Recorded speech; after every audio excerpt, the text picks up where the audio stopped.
On est 1000 sur cette chaîne YouTube. C'est un truc de fifou. Je m'y attendais pas du tout à ce qu'on atteigne les 1000 abonnés cette année. Genre, pour vous dire, mon objectif de cette année, c'était d'atteindre les 800. On est allé au-delà de mes espérances.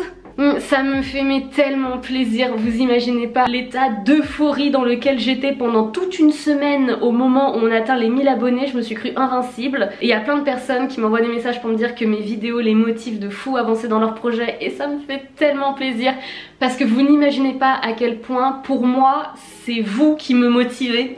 On se motive mutuellement, si c'est pas fabuleux ça. Et aujourd'hui cette vidéo est dédiée à tous mes projets d'écriture pour être sûr qu'on soit tous d'accord sur ce qui se passe sur cette chaîne. J'en ai pas vraiment beaucoup parlé et il serait peut-être temps de le faire aujourd'hui. Salut à toutes et à tous, je reviens pour cette toute nouvelle vidéo pour vous faire un récapitulatif de tous mes projets d'écriture. Je vous retrouve devant ce magnifique mur blanc car j'ai bidouillé moi de moi-même une petite frise chronologique. Oh je suis déçue, vous voyez rien du tout. Non, j'ai même fait une flèche, je suis trop fière de moi.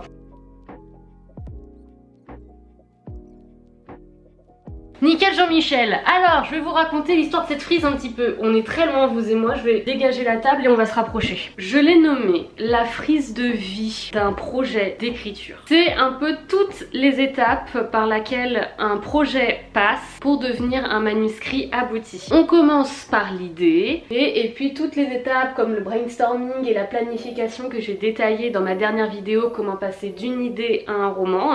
Et on arrive à toute la partie écriture. Donc premier jet, relecture, deuxième jet, bêta lecture, troisième jet et là j'ai mis correction et envoi en maison d'édition, mais bien sûr il peut avoir autant de jets que nécessaire. Alors déjà la première chose qu'il faut retenir c'est que je travaille sur 3 projets. Mon projet L'ombre oubliée, le premier tome, L'ombre oubliée, le deuxième tome qui clôture ma saga et j'ai eu ma toute nouvelle idée, je me souviens jamais du titre.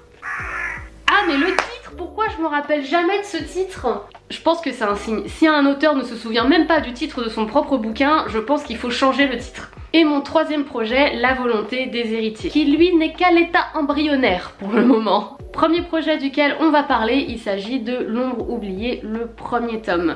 Ce projet, c'est celui que vous voyez le plus sur ma chaîne YouTube, surtout en cette année 2023, puisque je travaille exclusivement sur le premier tome de L'ombre oubliée. Et début 2023, j'étais à l'étape bêta lecture et comment vous dire que ça a été une super expérience la bêta lecture. Il y a plein de choses qui ont changé suite à ça dans mon bouquin. J'ai refait une 4e réécriture et ma 4e réécriture a énormément fait évoluer le bouquin, surtout au niveau des personnages où j'ai ship 2 personnages que j'adore mais plus parce que il y avait des sous-entendus, on était sur un slow burn mais tellement slow que très frustrant, très frustrant, donc j'ai rajouté énormément de scènes de romance. Bon ça reste un slow burn, hein, faut pas non plus s'enflammer. J'ai changé pas mal de scènes, j'ai rajouté des descriptions, j'ai essayé de travailler un peu plus en profondeur les émotions des personnages parce que moi j'étais beaucoup plus dans l'action et l'enchaînement de tac et pas vraiment dans l'introspection. Mes personnages manquent beaucoup d'introspection, j'avoue. J'ai essayé de corriger ça lors de cette 4e réécriture. Ah, toutes ces étapes là vous pouvez les voir dans mes différents vlogs de cette année. Il y a un vlog écriture qui va sortir sur toute cette partie là. La partie correction et envoi en maison d'édition, normalement elle sortira la semaine prochaine ou la semaine d'après. Je veux pas trop m'avancer mais elle sortira ce mois-ci, ça c'est sûr. Parce que mon roman L'ombre oubliée est passé de l'étape correction à l'étape envoi en maison d'édition. On teste, de toute façon sur un malentendu ça peut marcher, je flippe ma race. Allez voir le vlog qui va sortir la semaine prochaine ou la semaine d'après, je ne sais pas, je m'avance pas sur la date, mais allez voir, patientez, mais il y aura un vlog qui sortira et je pense que je détaille beaucoup plus mes états d'âme sur cet envoi de maison d'édition qui me stresse pas mal. C'est assez stressant en fait. Mais alors L'ombre oubliée, de quoi ça parle? notre histoire prend place dans le pays de Soros qui se retrouve envahi par un pays du Nord en qui le sultan avait toute confiance. Et alors là, le sultan il se retrouve complètement démuni, piégé par ses anciens alliés et son pays est envahi, ses ressources sont pillées, il doit absolument reprendre le pouvoir. C'est donc après une hésitation phénoménale qui décide d'envoyer son fils cadet Ezio en mission secrète. Ezio qui ne connaît de la vie que le confort de son palais, qui vient tout juste d'être diplômé et qui a zéro expérience en termes de diplomatie, se voit donc attribuer la lourde tâche de trouver des alliés militaires prêts à soutenir son pays contre l'invasion de Bathilda. Bathilda qui au passage a décidé d'envahir tous les pays du continent nord et de répandre son idéologie malsaine sur le monde entier. On frise quand même le conflit international. Alors Ezio il est tout content parce que enfin son père lui donne quelque chose à faire, enfin son père lui donne une mission. C'est impensable pour Ezio de rater. Et il va tout faire pour trouver des alliés militaires et rendre enfin son père fier de lui. Mais alors là, le prince, il pensait vraiment que le plus dur allait être de trouver des alliés militaires. Logique, c'est la mission. Mais pas du tout. Le plus dur pour Ezio, ça va être la cohabitation avec Joka. Puisque le sultan a décidé d'engager la capitaine d'un navire de contrebande pour conduire son fils à travers ce monde en guerre. Et alors Joka, du haut de ses 20 ans, dirige son équipage d'une main de fer. Et Joka, c'est un peu le tempérament de feu. C'est elle qui dirige son commerce, elle dirige son navire, elle dirige ses marins, elle ne délègue rien du tout. Elle a l'œil partout et surtout elle déteste qu'on lui dise quoi faire. Seulement là, pour toucher la magnifique récompense promise par le sultanat, Joka ne va pas avoir d'autre choix que d'obéir à contre-cœur à ce prince incompétent.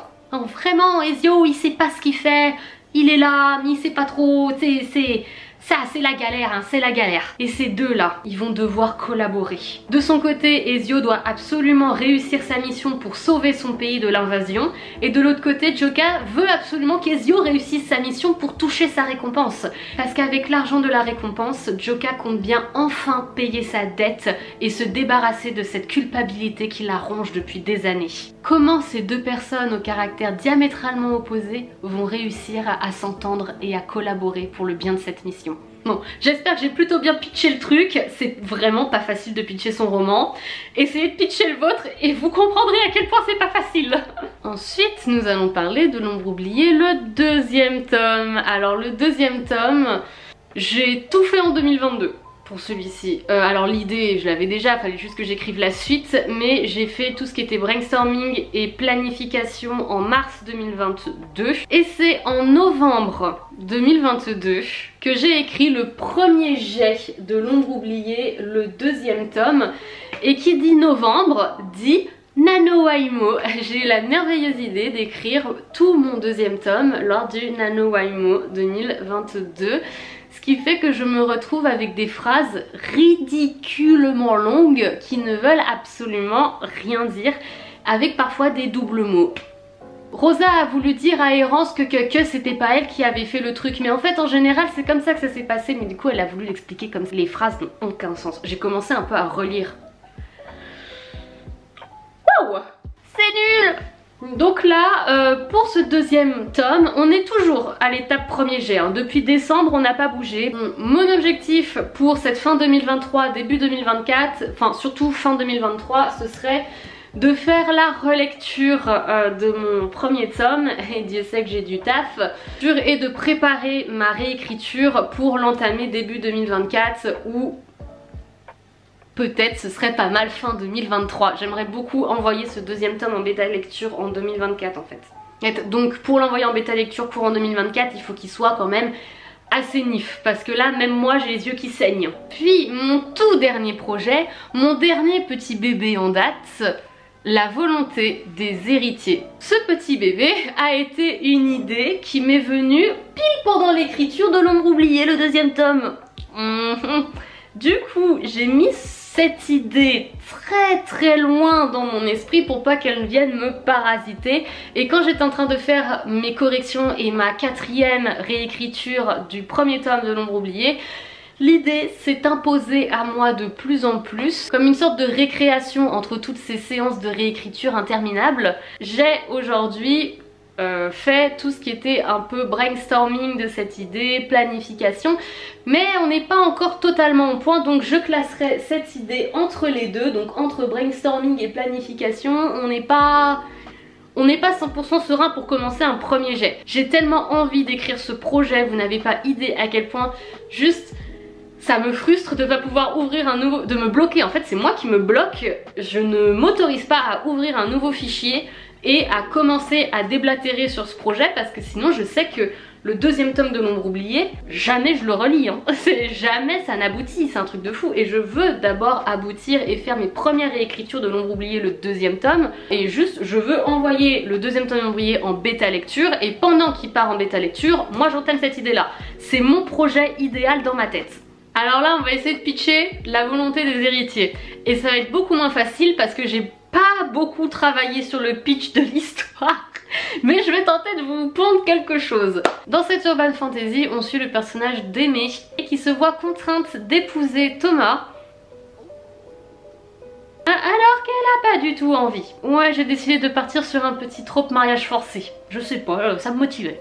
Alors c'est pas la famille de Thomas et Aimée hein, qui les force à se marier, non non non, c'est l'ordre. Parce que les deux là, ils font partie d'une société secrète qui combat les égrégores, hein, qui sont des sortes de démons planant sur la terre et répandant un petit peu le mal. Et ce sont les grands dirigeants de cette société secrète qui a décidé de les marier tous les deux, et ce mariage n'a rien d'un hasard. Déjà, il fallait un événement qui puisse rassembler tous les chasseurs d'égrégores de France, puisque la société secrète fait face à une crise sans précédent. Les égrégores sont de plus en plus puissants, il y a de plus en plus de chasseurs qui meurent au combat, et il y a de plus en plus de femmes qui disparaissent. On ne retrouve jamais les corps, juste les chasseresses se volatilisent et ils demandent des comptes à leurs dirigeants. Donc quoi de mieux qu'un petit mariage pour apaiser les tensions, réunir tout ce beau monde et faire des petites conférences. Vraiment, leur mariage est affreux. Ils ne peuvent pas se blairer. Moi je sais pas, j'adore faire des histoires où les personnages ne peuvent pas se saquer.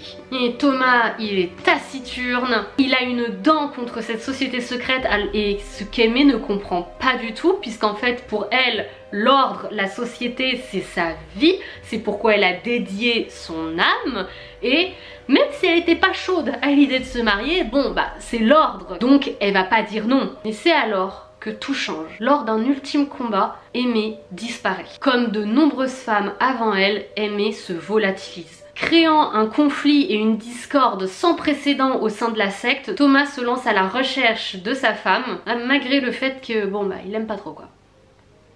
C'est le plot de base. Alors, je sais pas trop si j'ai bien rendu, mais surtout je peux pas trop en parler parce que là, mais je vous jure, j'ai créé un de ces trucs. J'ai des retournements de situation qui pop dans ma tête, c'est un truc de malade.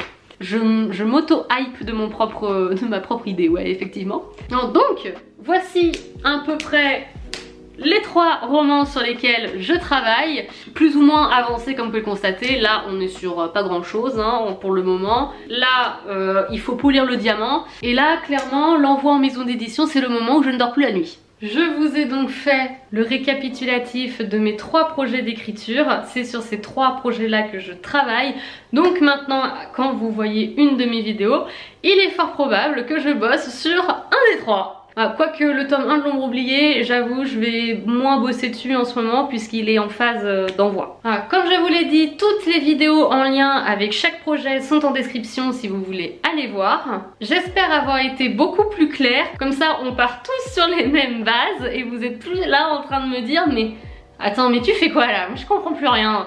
Ouais, je sais que vous comprenez rien parce que en fait je n'explique rien, c'est un truc de fou. J'espère que cette vidéo vous aura plu et sur ce, moi je vous dis à très bientôt pour une prochaine. Salut!